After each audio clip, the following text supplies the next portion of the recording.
excited about welcoming you here. I know that the individuals who have planned this event have been planning for over a year to get you all to Asheville, North Carolina. So thank you so very much for being here today. And with that, let's get started. Asheville is often recognized as being a place that attracts businesses that are innovative and creative. This fact is one of the reasons that Moog chose to invest $2.5 million in 2010 in its current downtown headquarters. Moog's investment helped to strengthen the company's community connections. Today is just one example of how Moog is striving to expand Asheville's position as a hub of ingenuity and invention. As you are keenly aware, technological innovation powers every thriving industry today. And Moogfest is thrusting Moog, Asheville, and Buncombe County to the forefront of this very timely and important topic. As a salute to the legacy and spirit of the founder of Moog, Robert Moog, the team thought it was befitting to gather creative professionals, officials, entrepreneurs, and artists to open Moogfest and to participate in a conversation about technologies. The panel will explore how North Carolina, and more specifically, Western North Carolina, can best nurture this environment and attract and retain cutting-edge tech talent. With that being said, I would like to introduce the moderator of today's conversation, Dr. Michael L. Walden. Dr. Walden is a William Neal Reynolds Distinguished Professor and Extension Economist in the Department of Agriculture and Resource Economics at North Carolina State University. Now say that title a couple of times. He's also with the Poole College of Management. His PhD degree is from Cornell University, and he has been at NC State since 1978. And listen to this, he's also a visiting professor at Duke University. Isn't that oxymoron? Dr. Walden has been teaching and continues to teach, research, and do extensive responsibilities at NC State in the areas of consumer economics, economic outlook, and public policy. He has published 8 books and over 250 articles and reports, including the North Carolina in the Connected Age, published by NC Press. He has served on several local, state commissions, including the Governor's Welfare Reform Task Force, the School Capital Construction Legislative Study Commission, and the Blue Ribbon Committee for the Future of Wake County. Recently, he served on the staffs of the State and Local Fiscal Modernization Study Commission and the UNC Tomorrow Commission. Dr. Walden can be frequently seen, heard, and read in the media. His daily radio show aired on stations around North Carolina and continues to air on stations around North Carolina, where he has also won 2 national awards for the radio show.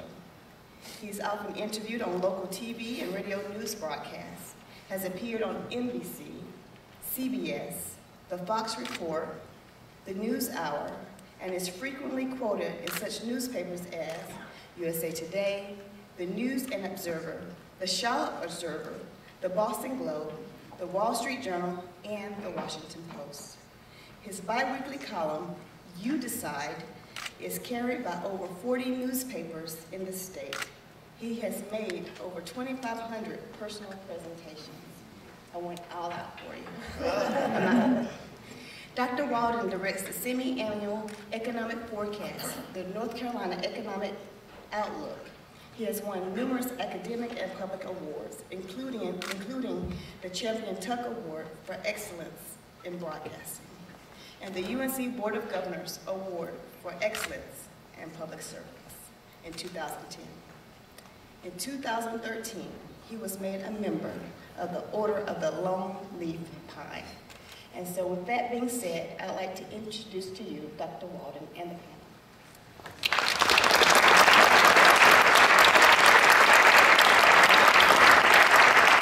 Thank you, Dana. It's a pleasure to be here in Asheville, beautiful Asheville. Always get refreshed when I'm climbing that hill, and once we get to the top, say, sigh. I am an economist, as you heard, and frequently economists, as you probably know, do not agree. Tune in any Sunday morning and watch some of the national talk shows, and economists frequently clash. But I will say one thing that economists agree upon is the importance of innovation in our economy. In fact, I think I can speak for all economists in saying that the only way we really make strides in improving our standard of living and our well-being over time is to be creative and to innovate. So I think this conference, this discussion, obviously is going to take that theme and bore in a little more deeply into the challenges in terms of innovation here in the Asheville area, here in the Western North Carolina area. To do that, we have a distinguished panel. Let me introduce all of them individually. We have my new good friend, Mayor Rudy Wright of Hickory. Mayor Wright was elected to the City Council in 2001. He is a professional. He owns Signco. He's owned that since 1995. He's practiced as a CPA, an accountant, an auditor, business consultant, obviously excellent credentials to be mayor. Born and raised in Virginia, graduated from Whiteville High School in Virginia. Member of several civic organizations in the Hickory area. Next to Mayor Wright is Casey Steinbacher. She is the president and CEO of the Greater Durham Chamber of Commerce, which has 1,000 members. It is the official economic development organization for Durham County. Works closely with all the leaders in Durham to move Durham ahead economically. She's responsible for sifting through millions of, as she says, crazy creative ideas that the staff of the chamber routinely throw at her in order to improve Durham. She is a 1978 graduate of Penn State University with a degree in urban planning, and she attained the Certified Chamber Executive designation in 2000. Next to Casey is my friend Bob Geolas. He is president and CEO of the Research Triangle Park. I might say probably the most well-known research park in the world. He coordinates the initiatives of the park, which is at the forefront of technology, applied science, art, and humanities. Bob has been at this for 20 years. Prior to his current role, he was executive director of Clemson University's International Center for Automotive Research. And in his earlier career, he led the North Carolina State University's Centennial Campus and Centennial Biomedical Campus. Then we have Mike Adams. Mike is the one that contacted me to do this gig, so thank you, Mike. Mike is president and CEO of Moog Music Incorporated. He's a 1978-79 graduate of NC State University's Mechanical Engineering program. He spent 12 years at his 2 different stints with Square D Company, which he's also been executive vice president and sales and marketing for Moog. And under him, Moog has grown from a small niche player in the music instrument market to a company with international presence in over 50 companies and an ever-broadening portfolio of products. And then finally, we have your mayor, Esther Mannheimer. Mayor Mannheimer was elected in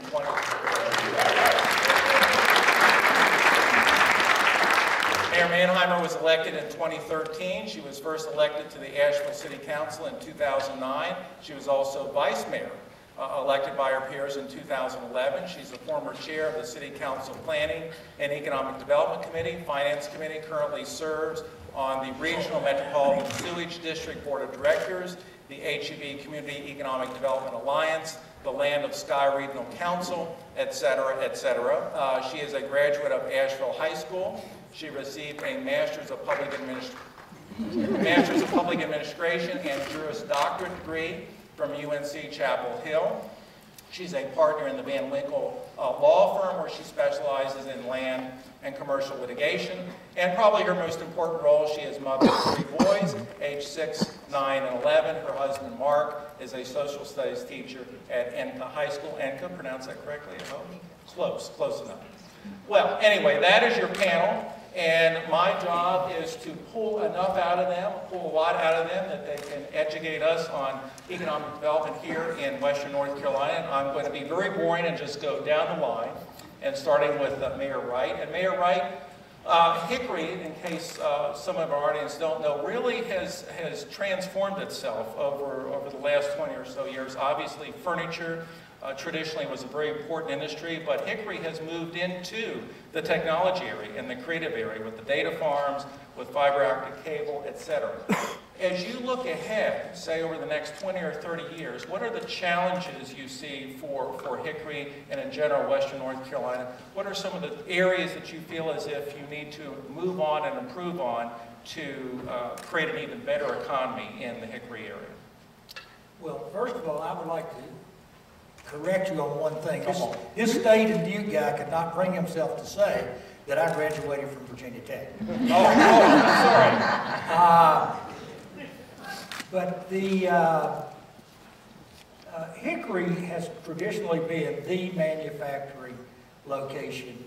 Now, when I say Hickory, I'm talking about an area of about 50 miles out from Hickory in all directions.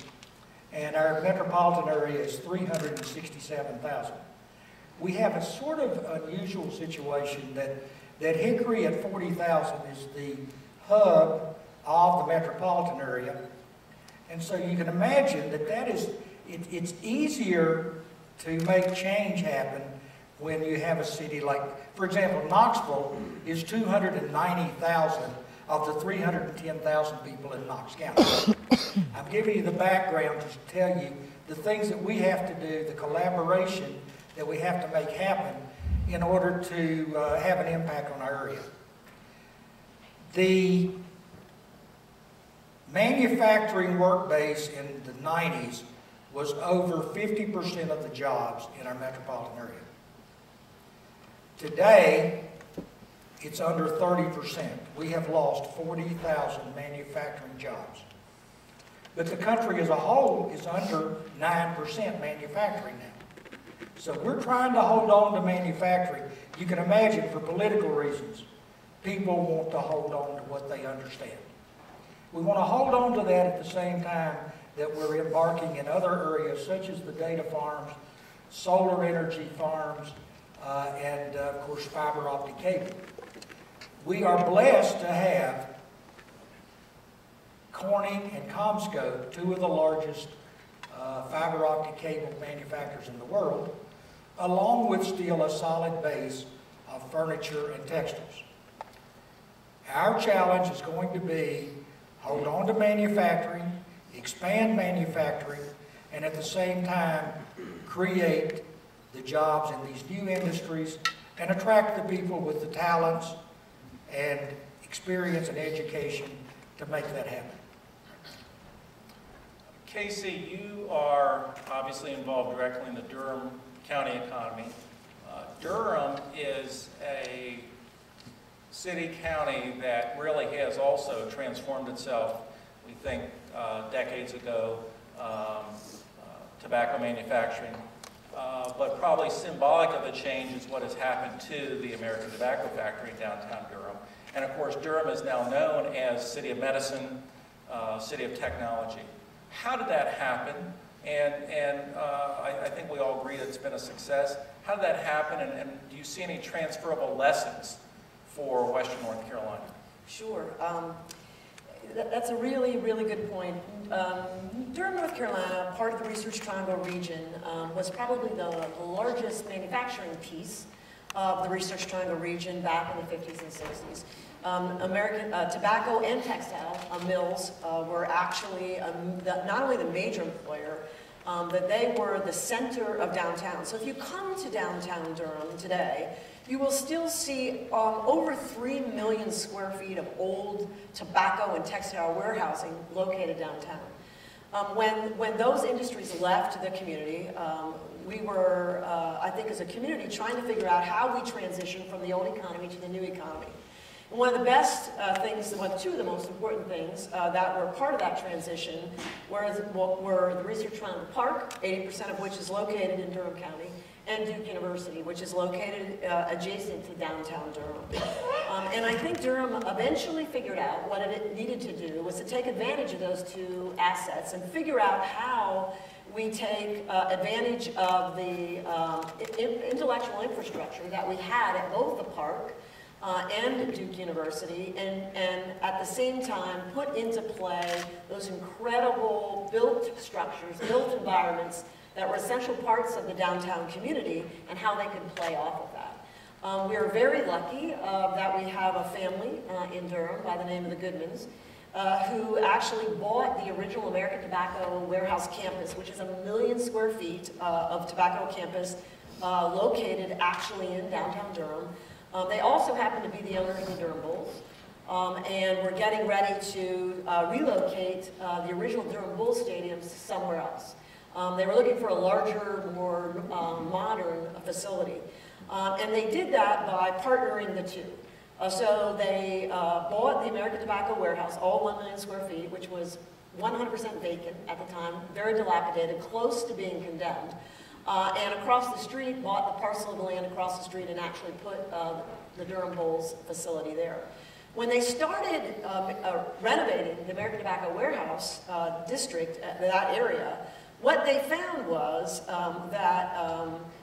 that particular warehouse, well, first of all, first of all, they were able to engage Duke as a collaborative partner in doing that. So Duke agreed to take the first X amount of square footage to get that project off and running. Once Duke was located there and people started to see what that space could be transformed into, it became an immediate magnet for us as a community for a vibrant, creative kind of economy location. And so over a period, don't get me wrong, it wasn't an easy 1 year, as the mayor can tell you. Over a 10-year period, that facility is now 100% rented.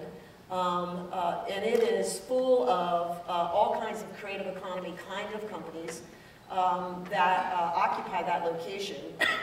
It has resulted in construction all around it, and it has resulted in the other 2 million square feet of tobacco warehousing and textile warehousing facilities around Durham also to become renovated and almost full. That has then led to an incredible growth in technology startup companies. We have 65,000 square feet of that warehouse facilities dedicated to technology startup companies. We have about 150 in those locations within the heart of downtown, which has really just created the traffic and density you need to create all kinds of cool and creative things going on in downtown Durham. So it really, that was the beginning point that really transformed downtown Durham, which transformed the economy and the talent workforce all at the same time, all hand in hand collaboratively. And Bob, obviously Casey mentioned RTP, 80% in Durham County. You probably get calls from all over the world from people saying, how'd you do it? How'd RTP happen? Right. RTP is the model for research parks around the world. I know you're now engaged in a really exciting expansion and reshaping of RTP. Can you share with the audience what's going on? Well, sure. First, I have to say, probably about a decade or so ago, Durham would brag about being close to RTP. I can tell you they've been through such an amazing transformation. RTP now brags about being close to Durham. It is absolutely fabulous what's happening in downtown Durham, and the work that the people there have done is just terrific. We're excited about it. To understand RTP, you have to begin by understanding why we do what we do.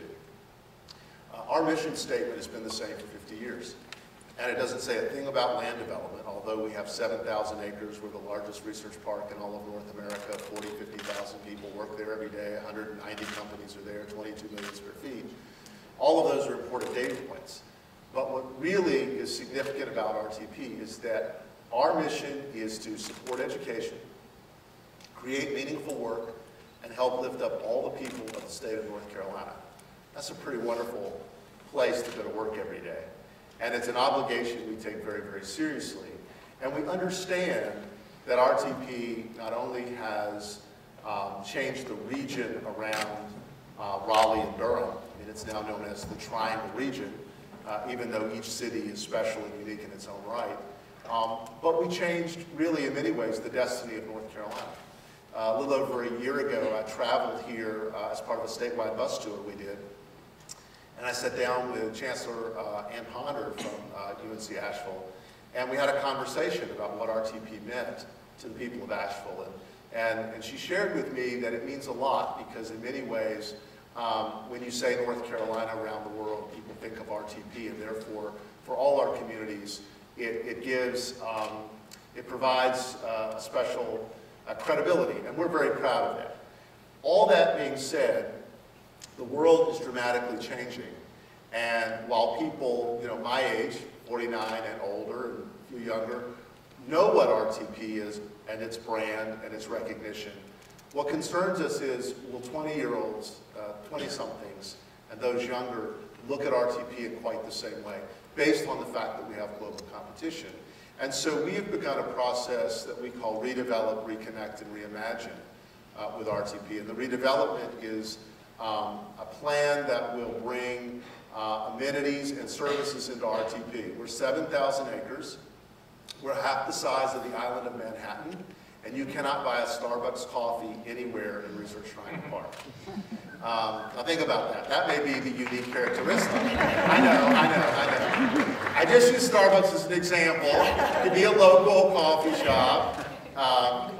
But you buy no coffee is the point. You can't buy a sandwich. You can't live there. So it's not only is it not conducive to the workforce that people are looking for today, it's also not a very sustainable model environmentally because you have people commuting, creating all kinds of traffic issues. So we're redeveloping the park to bring those kind of amenities and services in there. But we're also looking to make sure that RTP stays true by reconnecting.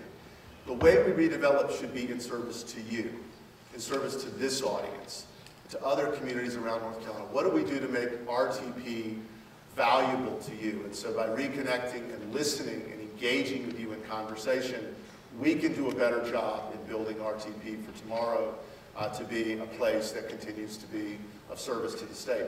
And finally, the reimagining part. What can we all do together? From Asheville to Raleigh to Elizabeth City, what are the things that we can all do to move North Carolina forward in big ways? This isn't time for hand-wringing and being afraid of what we can't do. 50 years ago, we made a decision to do something big and proactive, like Research Triangle Park. I believe we're just as courageous and bold today as we were then. And so I want us all to reimagine what we could do and take those steps. So when we look, Mike, at our plan, it's really all about listening and service and building out a park that's going to have impact all across our state. Mike, you and I have had conversations in preliminary to this event. And I know a little bit about your views on the importance of innovation and creativity and stimulating that. And I think you can agree that that's probably where the country as a whole thinks it needs to go in order to compete worldwide. We need to be the center of creative people. We need to be the center of new things, and you want that for Western North Carolina. How do you do that, though? I've tried to sit down and say to myself, be creative, and oftentimes that happens. What is it? Is it universities? Is it the beautiful environment? Is it attracting creative people? How do you do that? Okay, well, I'm not an economic development, I'm not an economist, I'm not an economic development professional. So I'm going to speak to you about this from the perspective of Moog Music, what we've actually done there as opposed to theoretical or some ideas. First thing that I will say to you is that necessity is the mother of invention. When we started Moog Music, Bob, and there was just 6 other people there. And, everything that we did was bootstrapped. Everything we did. There was no policies in place. There was no procedures. There was no material management system. Everything had to be done, and it had to be done with 8 people with a vision towards the fact that we had a brand that had the potential of a worldwide presence.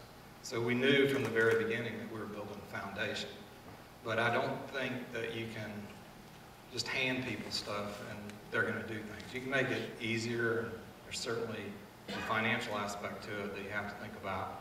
But as far as whether or not you can go out and just be creative, I think you can have an idea, and you better have the internal fortitude to see it through.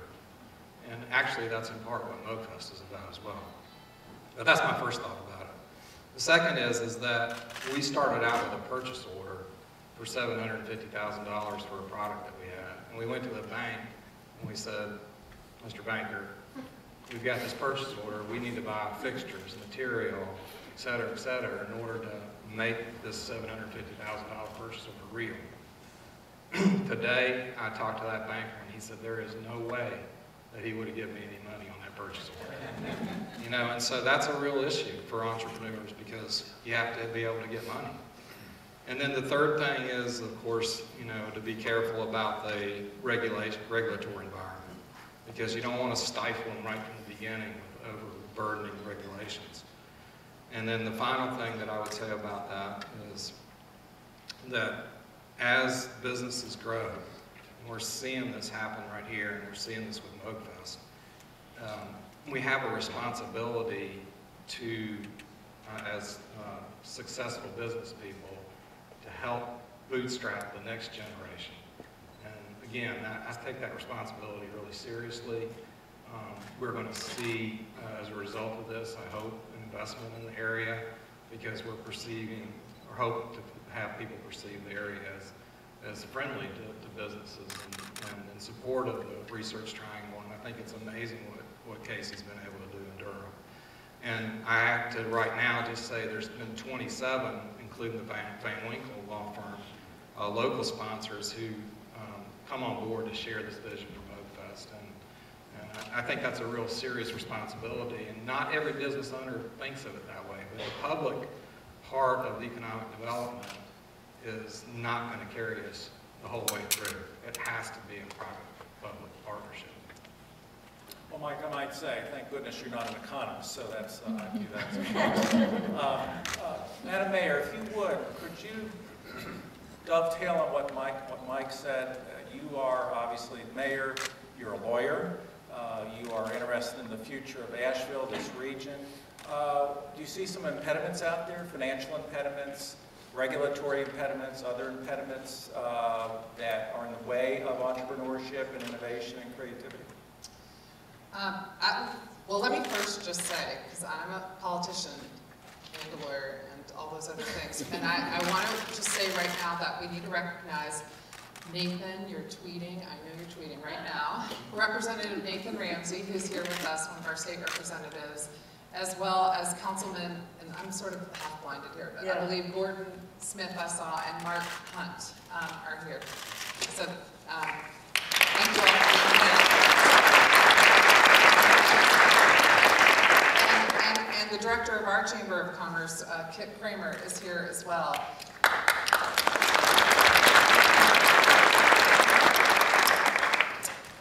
So there are impediments that exist in every community, and I think what is great about Asheville is that we have fantastic collaboration. We have community leaders, whether elected or private business leaders or community leaders who represent different parts of Asheville that come together and have a constant dialogue, really a constant dialogue about what needs to happen next, what is our vision for this community, and what do we need to do to clear the way to make that happen. And my sense is that no one intentionally throws up a roadblock. It's more that you need to be able to understand what is needed for everyone to become successful, and that's really the challenge. So I see the role of the city and other cities across the nation as a changing one, and it is one that can provide an opportunity for folks in our community to be successful. And cities are in a unique position to be able to provide infrastructure to support or create, I call it creating a palette for private investment. So I'll just give you an example. In our River Arts District, where we're going to have New Belgium Brewery. You know, that is really some low-hanging fruit for our community because we haven't yet realized a full transformation of our River Arts District. And what the city can do is partner with the county, with the state, and with the federal government for that matter, to provide the infrastructure needed to make that area shovel-ready for investment. So New Belgium's at the table. They came to this community because they want all of their employees to be able to bike to work. That's important to them. They told us that. They wanted to be in our River Arts District. They wanted to be a part of its revitalization. And that's exciting. And we need to be ready to receive that. And if you're not ready to partner with that kind of opportunity, you're losing out. So that, to me, is part of the role that the city plays and in clearing hurdles for opportunities. Mayor Wright, first of all, go Hokies. Great, okay. I'm going to bring up a word, the I word, that can be controversial. Incentives. Are they important in attracting economic development to a city, to a region? How should they be used? Well, I have said, and I'm not ashamed of this, that I have sold my soul for incentives. I don't believe in them. I think there ought to be a national law that we cannot give incentives to corporations. However, when you are faced with 40,000 lost jobs, and you know that 40,000 lost jobs translate, on average, to about 120,000 lives affected, yeah, I'm for incentives if I can bring jobs to those 40,000 people. I would just like for us to compete, Mayor, and everyone else. I'd just like for us to compete without incentives, that's all. The Hickory, we have incentives. We are generous in incentives to the extent we have to be.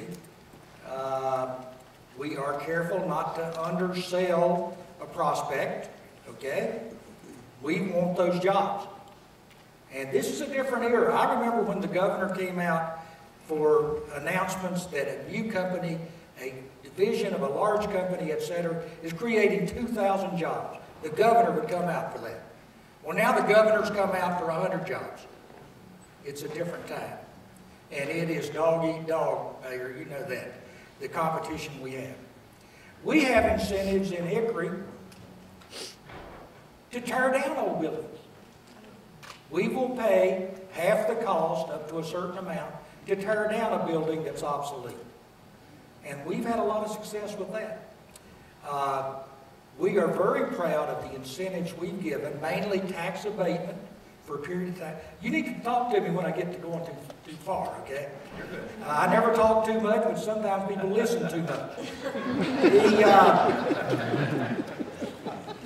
We have, and I'm going to challenge those of you out there to go to Lenore-Ryan University, and as you drive by on Lenore-Ryan Boulevard, look to the left at the progress that's going on, and then drive down the railroad track on Main Avenue and look at the progress that's going on. We have old mill buildings, 3 old mill buildings at $8 million, $11 million, and $7 million being renovated for Class A 2014 space.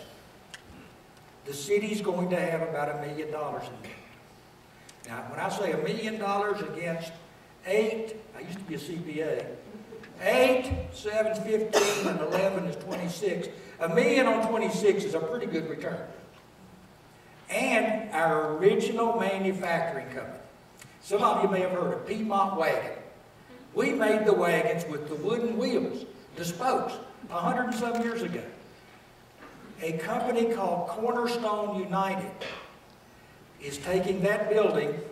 They're going to restore it to look much like it did when it was built 110 years ago, except it's going to look to this year's standards. And we're very proud of that. And the city's going to have a modest investment. So the answer is, I think I've been candid. We are going to create those jobs. We're going to win the competition, and I will swallow my pride once in a while. Okay, so I'm going to ask, keep on this track. You're probably often at the table when you and your colleagues in Durham County are trying to attract a firm. How important are incentives? They're important, but they're not the most important anymore in our perspective. Our organization is the organization that sits across the table from companies interested in locating, expanding, or starting up in Durham. And I will tell you that the reason that they select the triangle, we are part of the triangle. We are one labor market shed. And whether they pick Durham or Raleigh or Cary or wherever, they pick the triangle absolutely by far for the incredible creative talent we have in Durham. We hear, or in the triangle.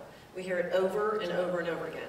They won't, once we pass that test, once they've said, okay, we're coming to you because you have the best talent in the world, and talent is like the water and cheap electricity of old. Have to have that creative, innovative talent, and you guys have it, and we want to be part of it. Then, incentives come into play on occasion when you're looking at one type of project over another. In Durham, we do investments. The state of North Carolina does. We also do them in Durham.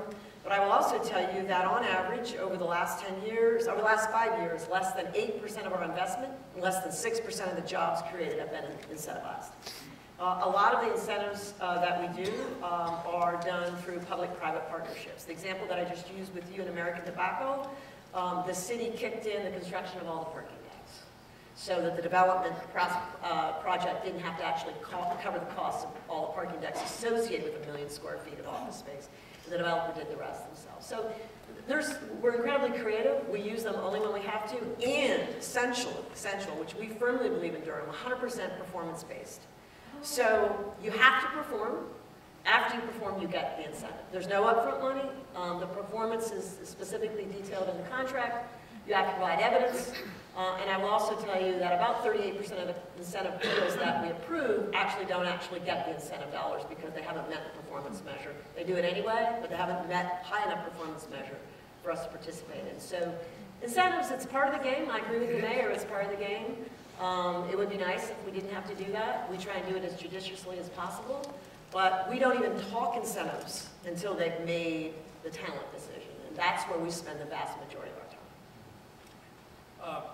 Bob, you, I think, did a great job of summarizing RTP and how it's developed and its vision, and I found it interesting. I knew this, but I found it interesting you emphasized the fact that it has a statewide mission.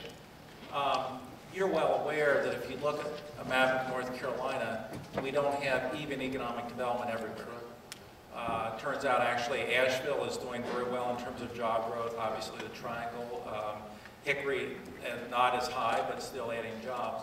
But there are counties and regions of our state that still have double-digit unemployment rate. What if a company came and said they want to locate an RTP? Would you ever say, you know what, no, you want to go locate in Edgecombe County? Is that part of your mission? I think it should be part of our mission. I think there is a role for us to play in looking at all of North Carolina and the challenges that we face.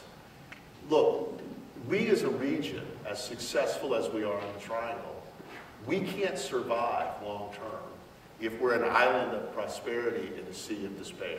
We cannot do that. The state cannot function as a whole if we intend to work that way. So we've offered up at RTP an opportunity, working with our Department of Commerce and working with local leaders and working with community colleges across the state, working with the universities. How can we help them to recruit opportunities, and how can we help them get those jobs further out across North Carolina? But it's more complex than that. We really have communities today across our state that are feeling more and more isolated from the rest of the world. They don't feel like they're a part of the global economy. We have young people who don't see science and technology and engineering as something that is a positive thing in their life, and they grow anxious about it or fearful about it. Or they don't have access to technology, so they resent that. We need to find ways in which not only do we create economic opportunity for them, we have to find a way that we get them the connections that they need so that they can understand that they are important to the global economy, that their imaginations and their creativity are just as valuable somewhere in North Carolina that may be more economically depressed as it is for the young people who live in the Triangle. So we do think that that is an important responsibility for the park to play. We haven't quite figured it out yet. And part of our bus tour and part of our reconnecting is how do we help, how do we support, how do we engage with others to do that? And I think to Casey's point about incentives, our two greatest incentives that we should be focused on in North Carolina are quality of life and education.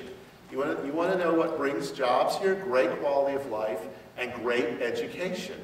Fund great qualities of life and support our schools and our teachers and our universities and our community colleges. They'll come here.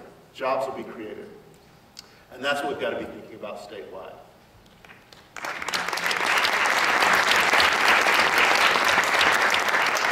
Mike, I want to follow up on Bob's points with you because you, more so than any, at least more so, certainly more so than me, you deal with creative people. You know creative people. What do creative people want, especially young creative people? What do they want now when they're looking at a city or region in which to live and thrive and innovate and create jobs? Okay, well, you know, I think Bob and Casey both hit on something, as did Mayor Mannheimer. When I think about our folks and our investment in downtown, you know, amazingly, fortunately, we were able to find an old, not a textile mill, but it was an old, actually, new car dealership that had been a grocery store and a discotheque and was dilapidated and about to go be condemned or whatever as well. And as most of the local people know, we were able to transform that into a really beautiful building now. So, and it's downtown, and I think that that's really important, you know, aspect of today's youth. They do value that greatly, and they want to be able to bike to work and be here locally and feel like they're a part of the community. In Asheville, we're also fortunate and there's a wide diversity of people. And for some inexplicable reason, to me anyway, because I've been here most of my life and I don't think I can see it with any perspective, this has always been a very welcoming place. Not in the sticky, gooey kind of southern way, but in a very authentic It's true. In fact, what you find oftentimes is that there are people that don't get it and they pretty much leave pretty quickly. And then the people that stay kind of add to that, if you will.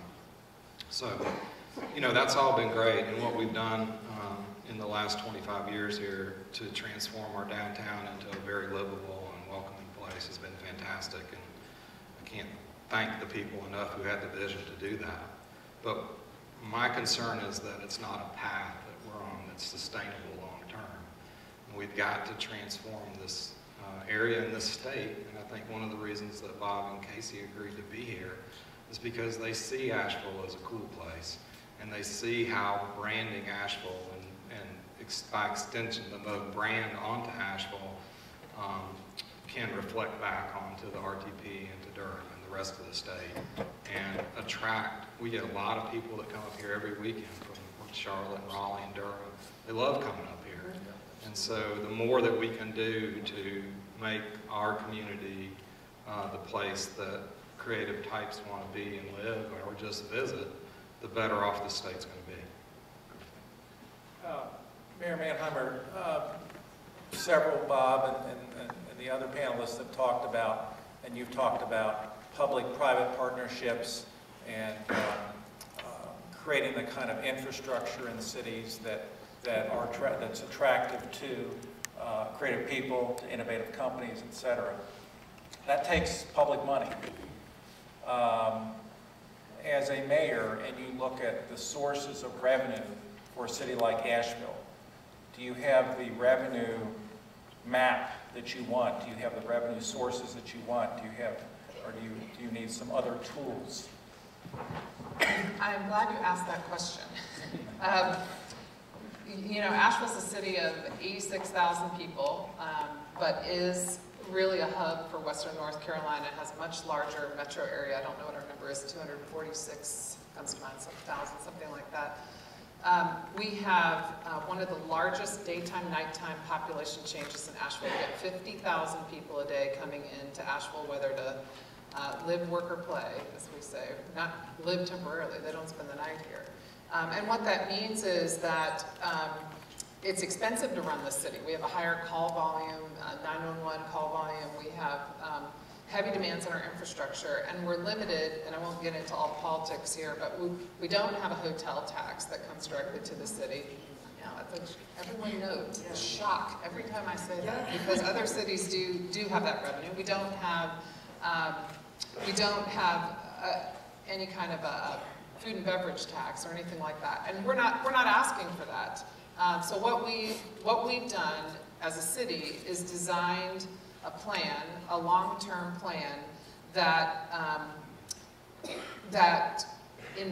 calls for investment in the city. So that, you know, you talked about bootstraps, and that's really the concept, to pull ourselves up our bootstraps. So we've identified the kinds of investments that will give us the greatest return, so that we have the revenue to offer the lifestyle that people want when they come here. They want quality of life, that's why they want to be here. We know that it needs to be more than beer and frisbee golf, although that's a really good start.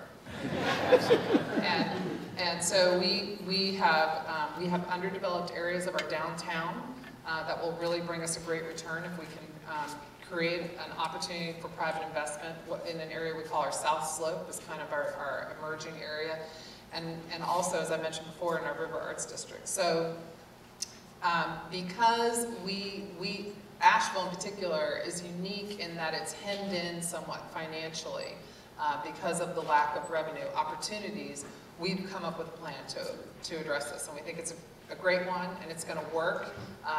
And it's going to work because it's also really awesome here. So we have that going for us. When you talk about incentives, you know, Asheville dollar-wise doesn't have a lot of incentives to offer necessarily, but we have, you know, we have all these other things that just involve being here in our community, in the mountains, experiencing the people, just having a wonderful place to live. And so when we're approached by companies, it's sort of, you know, we want to be there. We know we want to be there. Just can you meet us part way and make it so that it's possible to be here? So that's the kind of conversation we're lucky to be having with folks right now, and we're just trying to make sure we're being smart and planning for the future. Mayor Wright, I'll ask you the same question as I did Mayor Mannheimer. Do you have the right tax tools? Do you have the right tax rates, the right mix of tax opportunities to do what you want to do to push Hickory and the Hickory area forward? Well, we council members and mayors, we think there's never enough money to do what we would like to do. And the taxpayers think we have too much money. So it is a difficult situation. Right now, of course, statewide, we're looking at the privilege license. Some cities have it. Do you have it, Mayor? We do. Well, for right now. How's that? For right now, we have it. Well, that's right. We have a privilege license that we take in about $1.3 million for. That's not a huge amount of money, but it's 3 cents on the property tax rate, which, remember, everybody thinks it's too high already. So we don't want to lose that. We wanted to get a food and beverage tax. We were told that, maybe I'm talking out of school here. I know we got some legislators here. But we were told absolutely not, there will be no food and beverage tax in Hickory, North Carolina. We have the same situation. We have, they say that there's 60 or 70,000 people that come across our borders, not interstate, just coming across our borders to work, get services, dine, whatever. So we get some sales tax dollars out of that, but we'd also like to have a food and beverage tax, a modest amount, and we're not going to get that.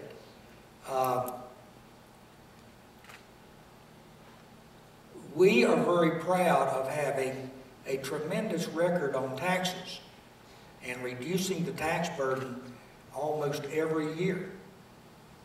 But now we need to make the investments that the mayor here is talking about, recognizing that the old hunker down philosophy is not going to get us anywhere. We have hunkered as long as we can. So we have a plan. We want to spend $40 million. That's a pretty big amount of money. We want to spend $40 million on what we call inspiring spaces. We know spaces don't inspire people, but creativity does. Creativity inspires them. It feeds on itself. So we want bikeways and walkways.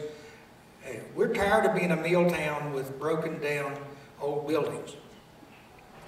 And so we've got the bond referendum battle of our lives on the horizon for November. Another thing, you can only do, I'm talking to the legislators now, if they're still here. You can only do bond referendums in connection with primary or general election. I'm probably misquoting this a tiny bit, but not much. You can only do it in connection with a primary or a general election in even-numbered years. So you don't get opportunities to time your issue. The concept, I think, as the legislator says, you're trying to time the issue when people aren't interested and don't vote. We think there are other factors than that, and we would like to do this at a time other than this November. But I think we're going to have to do it in November. Have I complained about the legislature enough? I will say this. They work hard. They are not overpaid. And I love Raleigh, but I wouldn't want to be camping out there as long as they do every year. Casey, let me continue on the tax theme. Again, you have the advantage of being at the table often when companies are being wooed and negotiated with, etc. And no secret, in North Carolina, we've had a debate over the last year about taxes, particularly at the state level. But you see that presumably at the local level. I mean, the company or their employees are going to consider it state tax, local tax. Where's the tax issue stand as far as you're concerned and can see with right now with recruiting companies? Is it a plus? Is it a minus? Etc. Ooh, I might get myself in trouble on this one, but what That's the heck? good. You know, I'm in Asheville, right? What the heck? Thank you. What happens in Asheville stays in Asheville. Don't believe it. Put the cameras, recording devices away. All right, so yeah, I do. And I have been doing economic development for 10 years in local government and then the last 26 years in Chamber of Commerce work, all of which at chambers that did economic development. So I sat across the table from companies trying to make this decision for a long time. And I would say to you, and I'd be anxious to hear what some of the other people think, but I would say to you that companies do make decisions, when they're making decisions on locating or expanding in a particular area, they're looking at a variety of factors. And I think, 20 years ago, the tax landscape of a community, the tax landscape of a state was critically important. I don't think so much anymore. And when I say that, I don't think it doesn't count. I think it does. But in my 26 years of sitting across the table, when a large company is looking to locate in your community, they typically will hire a site consultant because they'll want to do that search somewhat blind. A lot of times I have no idea who I'm sitting across the table from. What company that is, mostly because they have locations in other parts of the country that they don't want their employees to worry, or stockholders, etc. So up until a certain point of that process, it's blind. So I'm sitting with mostly site consultants most of the time, early on in the phase. And I will tell you that the site consultants have, as part of their package, a very sophisticated analysis of a whole bunch of things, criteria that they take into account. And the tax burden is definitely one of them. But the tax burden nowadays is a range. We can live with this range if the town is there, and this is there, and broadband is there, and all these other things that they need to take into consideration. Whereas before it was the single most important thing. Today, talent is the single most important thing. Tax burden is not nearly as important as it used to be. And I will tell you that in my 26 years of doing this, I've never, well, I shouldn't say this because I was in Pennsylvania for a while of those some years, and the tax burden in Pennsylvania was exorbitant for a while. But I will say to you, for the most part of my career, I've never had a company make a decision not to locate in the community I was in because the tax burden was too high. Talent, education, quality of life, all those things, I can't overestimate talent. They talk to us about talent about 3 things. What's the talent you have right here, right now, that we can hire it? What's your pipeline, i.e. your education system to keep it coming? What's your community like to keep it here? So people want to locate here. Once I get them here or they're developed here, they want to stay here. So, you know, your education systems, your quality of life, they're way higher on the scale than tax burden is today. And I think that sometimes gets, I'm not saying that taxes aren't important, but I would say to you that the kind of industries that we recruit are the kind of industries that are talent-based, innovation-based. They're not necessarily commodity-based. Commodity-based businesses value tax burden way more than intellectual companies, infrastructure companies, technology companies, and that's what we do, quite frankly, in the Triangle and specifically in Durham, better than others. So that's why it's, for us, it's not the tax burden in the state of North Carolina, the tax burden in the Research Triangle Park has never been an economic development factor in my career. Okay, Bob, you're nodding your head in agreement, so I got to add to that. Yeah. Because you see maybe more than Casey international comparisons. Right. Yeah, no, I agree with Casey. I mean, we don't see the issue of taxes come up and be the primary issue. And if you think about, now I'm just going to talk about the RTP here for a minute in the Triangle area. Think about where I'm competing with. Right now, I'm competing with Manhattan, New York City, San Francisco, Silicon Valley, Boston. Hardly low tax areas. And that's where the talent's going. Google didn't choose to build their big eastern headquarters in Mississippi. They chose Manhattan, New York City, because the talent is there. People want the lifestyle, they want access, they want resources. And so I agree with Casey, it's a complicated mix, but in the list of things that we get asked about on a regular basis, it's the quality of your universities. It's, it's the quality of the lifestyle, access to parks, recreation, amenities, and people are willing to pay more when they get more for that. Some years ago, when I was working at Clemson with BMW, I visited a software company outside of Munich, Germany. Now, Munich is one of the most expensive cities in Europe, and this software company was just on the suburbs outside of Munich, and of the 150 employees who worked there, more than 50% of those were young Americans, 20-year-olds. And when you say to them, well, why are you here? Their answer was, great coffee, great restaurants, arts, music. I don't have to own a car. I can take transportation everywhere around Europe without a car. They were interested in lifestyle issues. They were willing to pay higher taxes, higher cost of living, because they got great amenities and services as a result of that. I'm not saying it's always that simple. It is enormously complicated, and different communities have different challenges. RTP is different than what people are facing in Edgecombe County, or in places in Buncombe County, or in Cleveland County, or in Cherokee County. But as a general rule, taxes aren't the overwhelming issue that we sometimes make them politically. I'm going to jump over to Mayor Mannheimer because I'm curious in your perspective on this. Do you agree with Casey and Bob? Is that what you hear and see for companies that you're involved with in trying to recruit them to the Asheville area? Where do taxes lie? My sense of it is that it's a combination of things. Taxes are a factor, but not a major factor. Talent is a really big deal.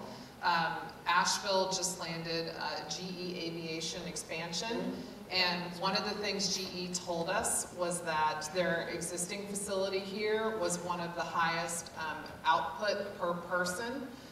What that's code for is Western North Carolinians work really hard, and that mattered to them. There was a culture of hard work. So it was it tends to be a whole host of different things. Now, I will say one of the things that we need to work on in Western North Carolina is the education component. RTP, Durham, Chapel Hill, Raleigh really challenge us in terms of the number of folks in the community that have advanced degrees. We lag behind that in this area, and that's a factor for economic development, job recruitment. Obviously, there's a lot of universities, more universities in that area, so that's going to be a natural difference, but something that we need to look at, we need to try to figure out how to address if we're going to get ourselves more embedded in the tech industry. We do really well at medicine here. We have a strong medicine economy and, of course, tourism. And when you talk about incentives, there are absolutely no incentives offered for new hotels. They just come here and keep coming here and try to disincentivize. Might have something to do with the fact there's no hotel tax, too. That's right.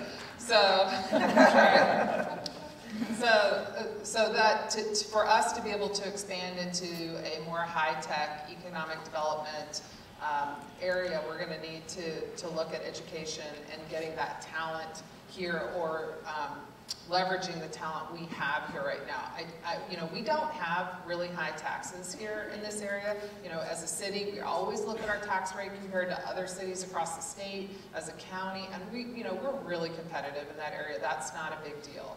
So, but it's all the other things that you need to address and work on to make sure that companies see us as an attractive place to come.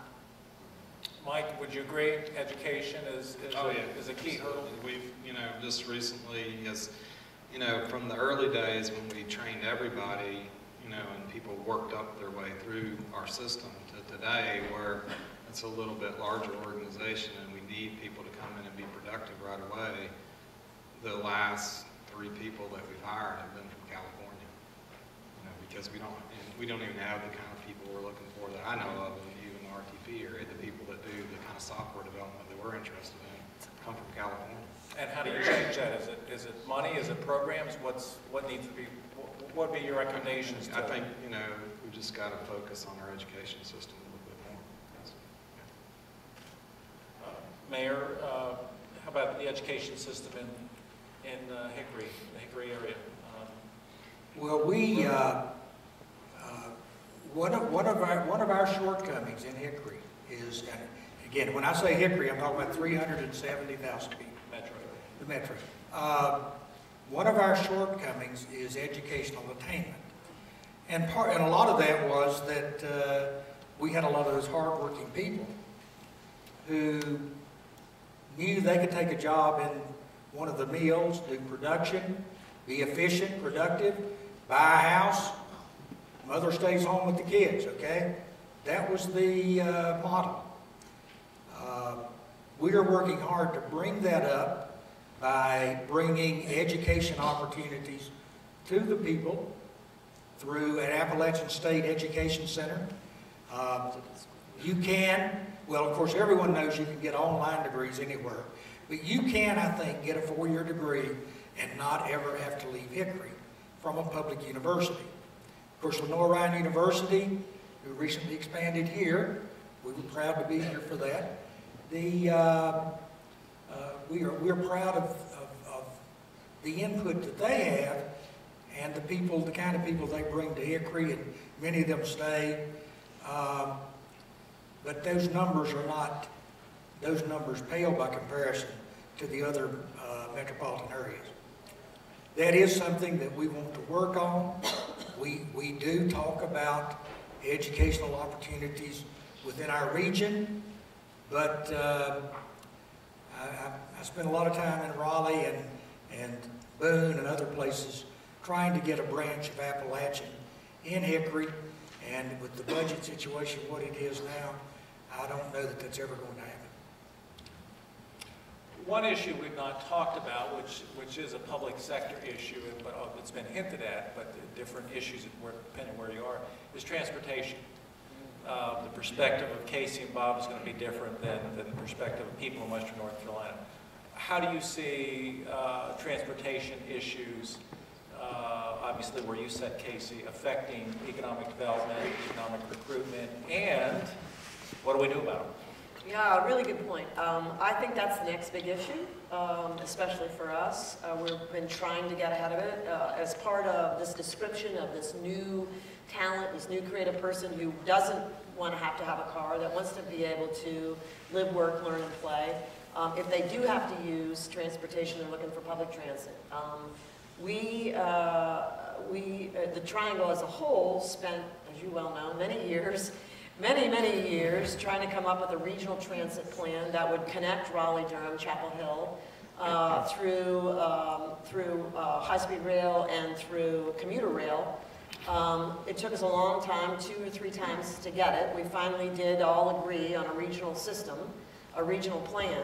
It required us to get, in order to fund our local share of that, to get enabling legislation at the state to allow us to pass a dedicated increase in our dedicated sales tax to dedicate to that transit system within each of our communities.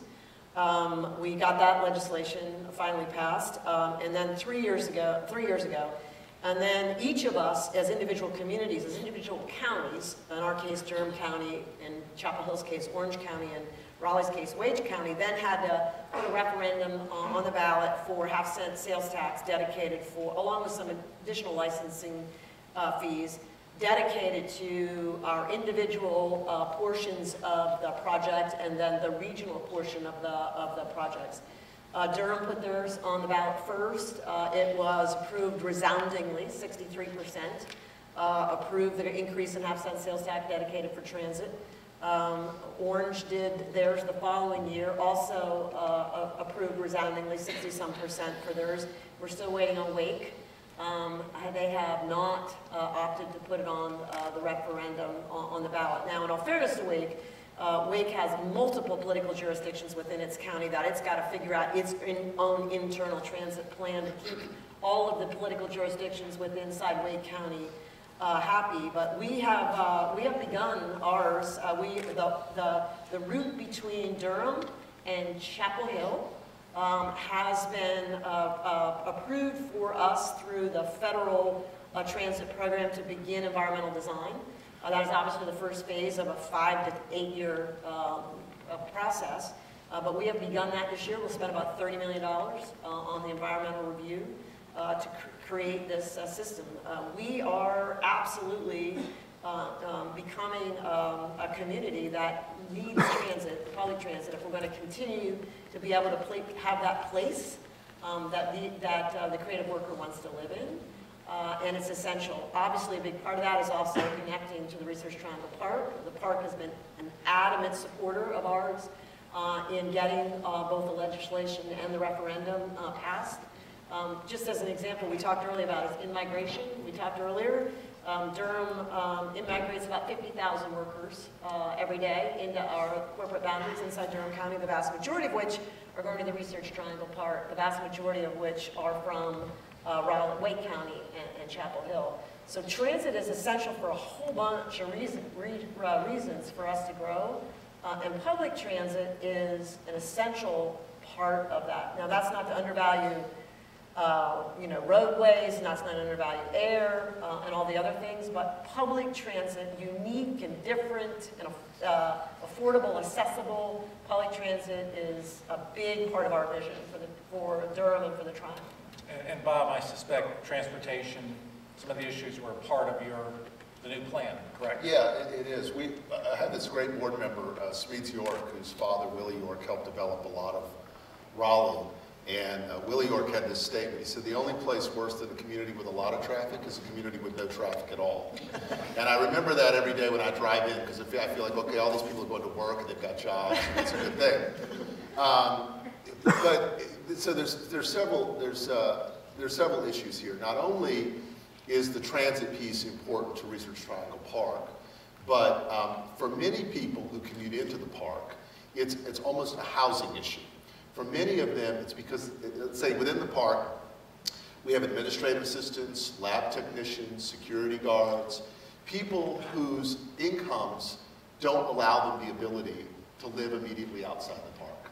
So they're living the furthest away because that's where they can afford housing. So for them, the commute is much longer. When gas prices go up, they're the most impacted. And so not only are we interested in how we address the transit issue, but we're also interested when we build housing in the park, that we build workforce housing in addition to other housing, so that people can afford to live closer to where they work. So we've got to address this in a variety of different ways. We also have to have a public-private partnership in the sense that if the public makes the commitment to bring a transit link to the park, then the park needs to make the commitment that with our own funding to pick them up, to move them through the park efficiently and effectively, and to fund not only rubber tire transit, but other kinds of people mover systems and prepare for that. So in our new master plan for RTP, there'll be a variety of different corridors, corridors for today and the future that will address that will take into account everything from bike share programs to zip cars to obviously our own light rail system ultimately in the future. Who knows? I love this idea of sky gondolas. I think they're awesome. I was afraid he was going to get into that one. Yeah, he does. She rolls her eyes. She rolls her eyes, but let me tell you something. She's going to love it. She'll be right on there riding with me, and she's going to love it. So we're going to, and you know, even though those may not be things that we see in 20, 30, or 40 years, we're planning for. And most, you know, a lot of the anxiety, it seems to me, over this issue of public transit support is, well, if we build it, what if we don't grow fast enough? What if we can't really support it? Can you imagine Luther Hodges, 50 years ago, when they came to him with the idea of Research Triangle Park, saying, well, you know, I don't know that we can build those roads out there. Let's just wait and see if it works out. That's not what they did. They had confidence in North Carolina. They had confidence in their people. They said, we're going to grow, we're going to need it. Let's go ahead and commit the infrastructure investments to help a Research Triangle Park grow. And it was because they had that forward confidence that we made the commitments we need to make. We need to have that same confidence today in making the investments that have faith in our people and our state.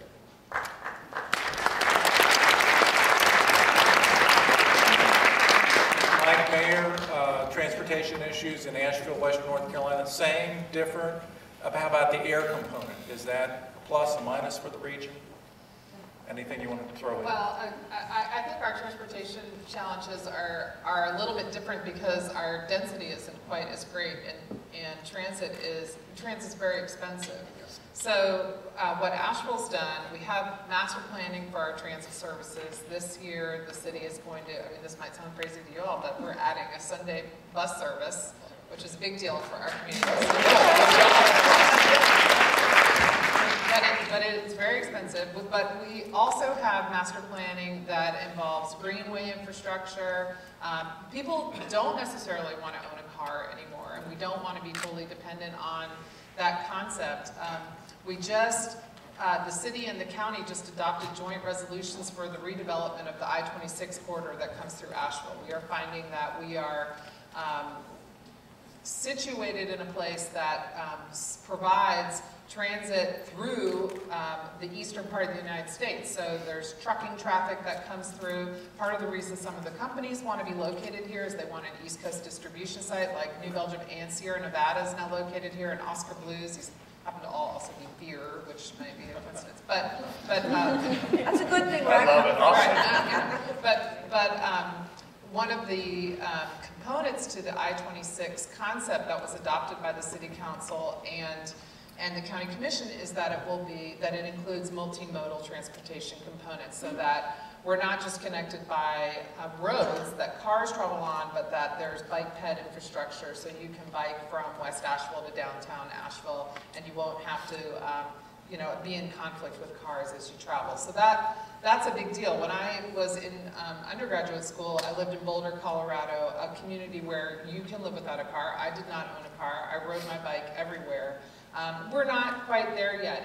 It's challenging in East Coast cities that are older and their streets are more narrow, and you've got to try to build in this infrastructure. But plus in Asheville, you have to there's a sort of threshold shape you need to be in.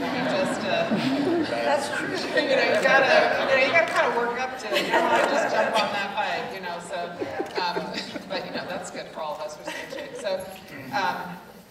But we do know that to bring in young talent, to bring in this next generation, they'll have a different concept for how to live in a community and what their expectations are for transportation. And for us also, it's a real sustainability issue. It's about carbon reduction. It's about the environment too. I mean, that definitely is a major factor for our community and why we want to embrace all kinds of better forms of transportation that address all of those concerns.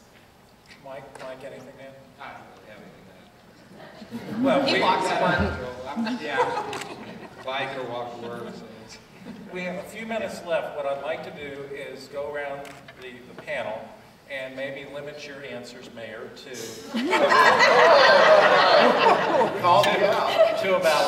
about 2 minutes. And what I'd like you to do is look ahead. Look as far ahead as you want to go, 10 years, 20 years, 30 years, 40 years. What would you like to see economy-wise for your area?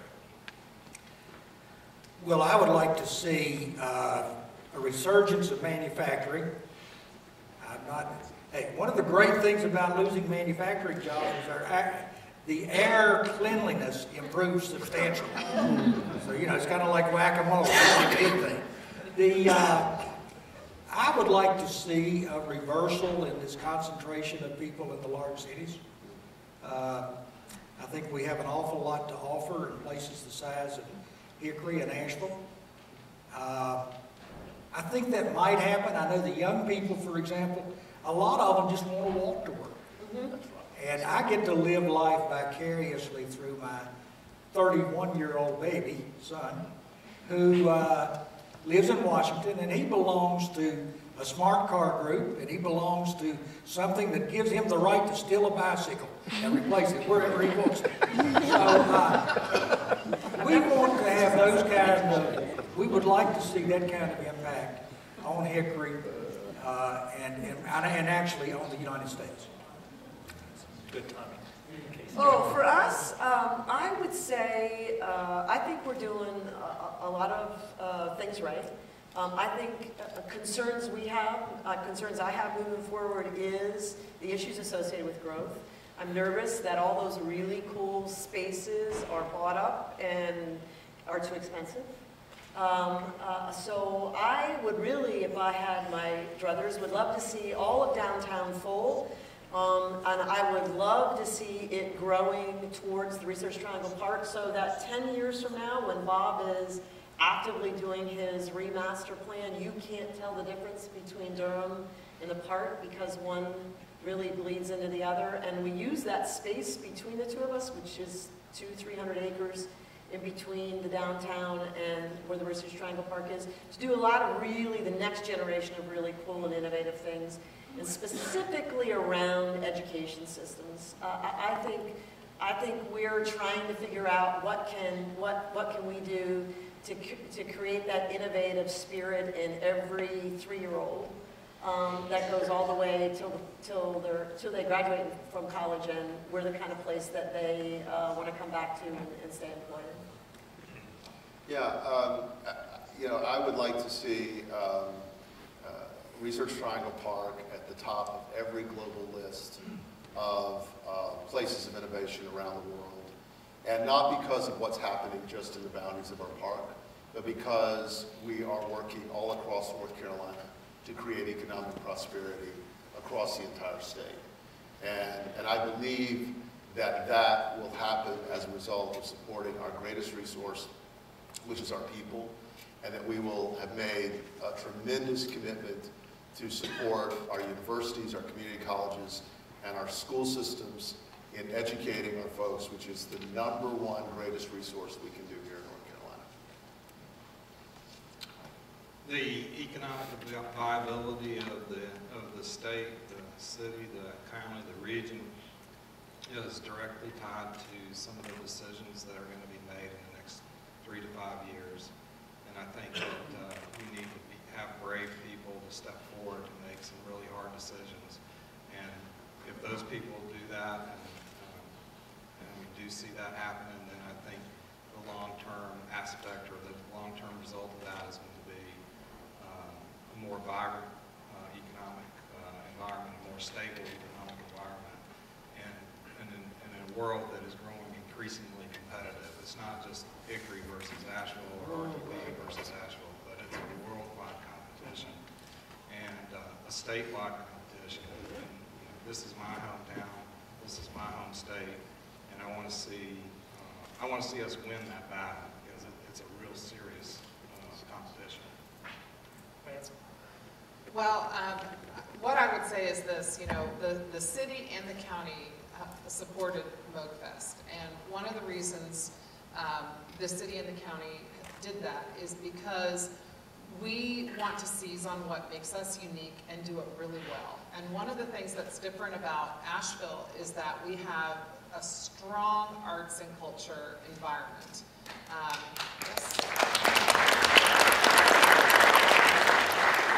And how do we leverage that great thing about our community that we've come to realize is really one of the economic pillars of our community, and marry that with innovation, technology, to create and foster a wonderful place for that collision to happen, so that we ultimately are a community where children can be born and raised, maybe go away to college, maybe stay here for college, but be able to find high quality, good paying jobs that are fulfilling and that they can do and continue to enjoy this wonderful community. So that's the idea. Well said. Before you hold your applause for the panel, before you do that, let me tell you a quick story, actually a little levity. I had a colleague who recently retired, not an economist, who had a bucket list, and when he vowed to check off items on his bucket list in his retirement, one of the items on his bucket list was to skydive, to learn how to skydive, to get up the nerve to actually take a solo jump. So he signed up for a program. He learned all the safety aspects of skydiving and jumping. He took some jumps where he was connected to a professional jumper, and then the day came for his solo jump, and this individual, this retired professor, was meticulous in his planning, so he had the exact location of where he was going to hit the ground. He had his family, his children, his grandchildren all there waiting to video record the jump. So the day came, he went up, plane, beautiful day, he jumped, landed safely, but something about the wind direction, totally off target, nowhere near his family. So none of this got recorded. So the skydiver is not happy. He's really not happy. So he's in this cornfield in western North Carolina. He looks all around, only corn. And so then he starts to see a speck in the distance coming toward him. Obviously an individual saw him land, was coming forward. And turns out to be a farmer. And farmer, they greet each other. The farmer said, "Yeah, I watched the whole thing. Are you okay?" "Oh, yeah, fine." The skydiver said to the farmer, "Where am I?" Farmer said, "Well, you're in my cornfield." And the skydiver said back to the farmer, "You must be an economist." And farmer looked a little surprised, and he said, "Well, I guess you could say I'm an economist. That I actually got to have a degree in agricultural economics from NC State to be a successful farmer today. You need to know not only about planning, but you need to know about international trade and financial markets and hedging and all this kind of thing."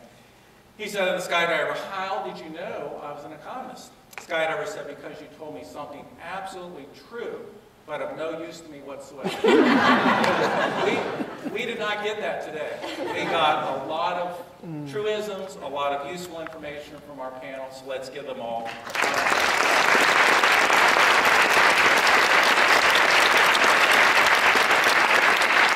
Thank you very much. Thanks, Mike, for organizing this, and go out and great. I just want to end with just a few closing comments here, if you don't mind.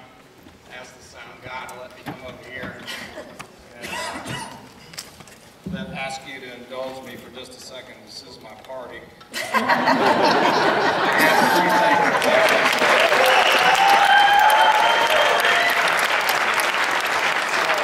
First of all, obviously, happening without Dr. Moog. He was a great man, and he left a legacy here that will last for generations, has already lasted for generations. We take the responsibility to make that legacy continue very seriously at Moog Music. I also want to thank the panelists. I know you guys I think you did a fantastic job, and I really appreciate that. And the sponsors for Moogfest, the 27 local sponsors, and a whole bunch of other regional sponsors and some international sponsors all felt this was a very important thing. And I especially like to thank the brave city council members and the county commissioners who spent some political capital on behalf of this event. Very much appreciated. So, as Nathan knows, I'm an engineer from NC State, so I'm going to ask you just to listen for 4 minutes and 33 seconds now. So I also want to thank the media, especially the Citizen Times. When Dave Neal came to Moog and understood what we're doing about Moogfest, he immediately understood it and embraced it completely. And I also know there's over 260 press badges for this that have been issued. So there's a lot of press here.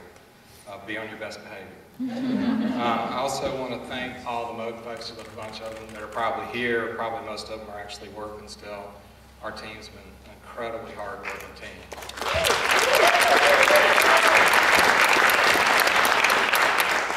90% of the people, 95% of the people that are working on this have another job, and they've been doing 2 for months now.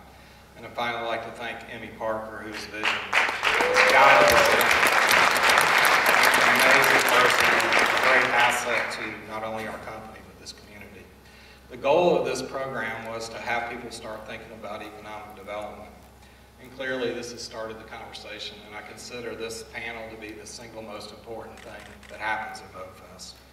There are a lot of stakeholders, people whose livelihoods depend on the traditional roles of economic development, traditional economic development recruiting. There's people whose livelihoods depend upon the thriving Asheville tourism scene. One thing I want to say to you, it's really important. It's one single 3-letter word, and it's and, A-N-D. It doesn't have to be just the traditional economic development model. There's room for this and a more creative approach. It does not have to be just tourism.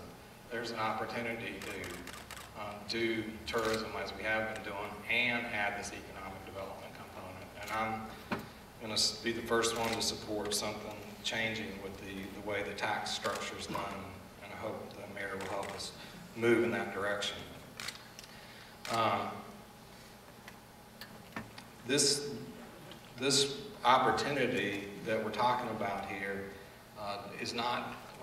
Moogfest is not an attempt to try to take jobs from anybody who's already doing this kind of stuff. I think you guys have done a fantastic job with what you've done. I just want us to be ever more successful.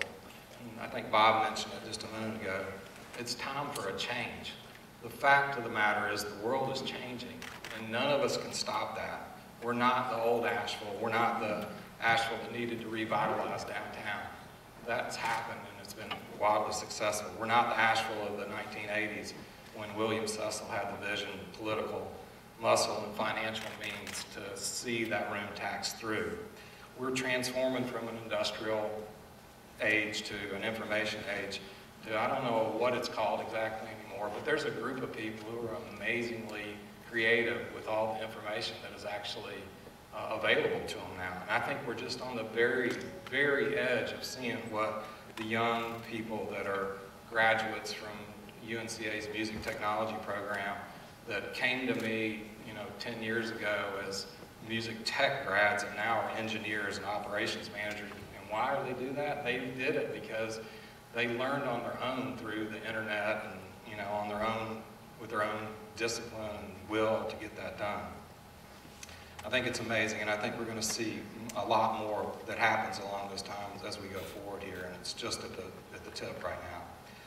And Asheville itself is somewhat reflective of this new world that we're talking about here, as we've attracted some of the creative types, but not nearly enough. We need a lot more people here. We have a lot more smart people here. We have the seeds of what attracts them, the vibrant music scene, the diversity, the scenic beauty, and the level of tolerance that exists here. It's a place where a lot of young people want to be, and we're amazingly fortunate. But the question is how do we attract them, more of them, and how do we capitalize on this intangible asset in an authentic and meaningful way? The panelists mentioned talent, and that's obviously number one, but that tolerance piece of it too, and the livability aspect of it is what we can bring to the party. So one answer to all that is Moogfest. It's not the all-encompassing answer, it's just one piece of the puzzle, because it brands Asheville as open to young people and entrepreneurs, and is a reflection, and by reflection brands the entire state in a meaningful and authentic way. That's the legacy of Bob Moog. That's what he did. That's why he's revered. So for the rest of the week, have fun. Enjoy the music, the panels, the workshop. There's a ton of free programming. There's a ton of opportunity to learn about new things here, and the film festival, and the Tech Expo, and the new, exciting new little businesses that are over in the Renaissance, and the other ones that are in the Masonic Temple. It's an amazing week. But at the end of the week, I'd just like to ask you to reflect back on what you're hearing today. The world has changed. Let's be the leaders who embrace this change for all the good and right reasons. The economic well-being of the city, state, and your children's children depend on the decisions you make over the next few years. Thank you very much.